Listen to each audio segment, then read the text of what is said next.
పెద్దపల్లి జిల్లా గోదావరికని గాంధీ చౌరస్తాలో press club ఆధ్వర్యంలో జర్నలిస్టులు ఆందోళన చేపట్టారు. తమ హక్కుల సాధనకై హైదరాబాద్లోని సమాచార పౌర సంబంధాల కార్యాలయం ముందు మహాధర్నాకు వెళ్తున్న వారిని ముందస్తు అరెస్టు చేయడాన్ని నిరసిస్తూ నల్ల బ్యాడ్జీలు ధరించి నిరసన తెలిపారు. అరెస్టులను Telangana union of working journalist IJU తీవ్రంగా ఖండిస్తోందని చెప్పారు. ఇప్పటికైనా ప్రభుత్వం జర్నలిస్టుల సమస్యలను త్వరితగతిన పరిష్కరించాలని వారు డిమాండ్ చేశారు.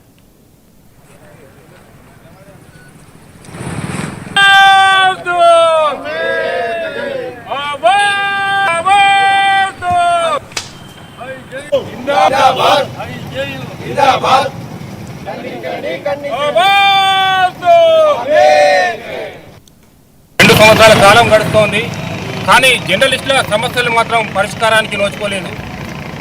ప్రజాపాలనను కొనసాగిస్తున్నామని చెప్తున్న కాంగ్రెస్ ప్రభుత్వం సైతం జర్నలిస్టులను పూర్తిగా నిర్లక్ష్యం చేస్తున్న పరిస్థితులు స్పష్టంగా కనిపిస్తున్నాయి.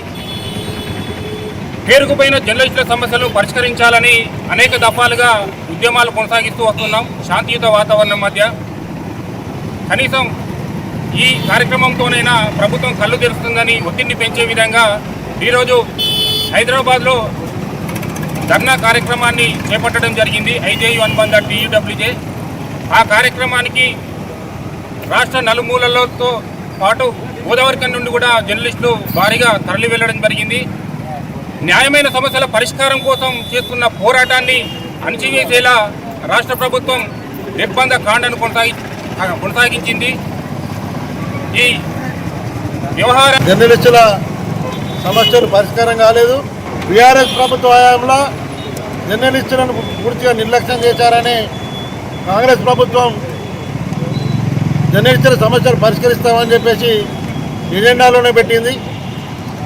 ప్రతిసారి మంత్రి కానీ ముఖ్యమంత్రి కానీ సమస్యలు పరిష్కరిస్తామని చెప్తున్నా కూడా ముందుకు పోవడం లేదు. ఇళ్ల స్థలాలు కానీ హెల్త్ స్కీములు కానీ కనీసం అక్రిడేషన్ కార్డు కూడా ముందుకు పోయే పరిస్థితి ఉంది. దీనిపై పలు దఫాలుగా మంత్రులకు విజ్ఞప్తి చేసి సమయం తీసుకున్నా కూడా ఇక్కడ కూడా పరిష్కారం కాలేదు. చివరికి శాంతియుత పద్ధతిలో ఆందోళనకు పోతుంటే కూడా జర్నలిస్టులను నిర్బంధించడాన్ని తీవ్రంగా ఖండిస్తున్నాం. ఇలాంటి విధానాలు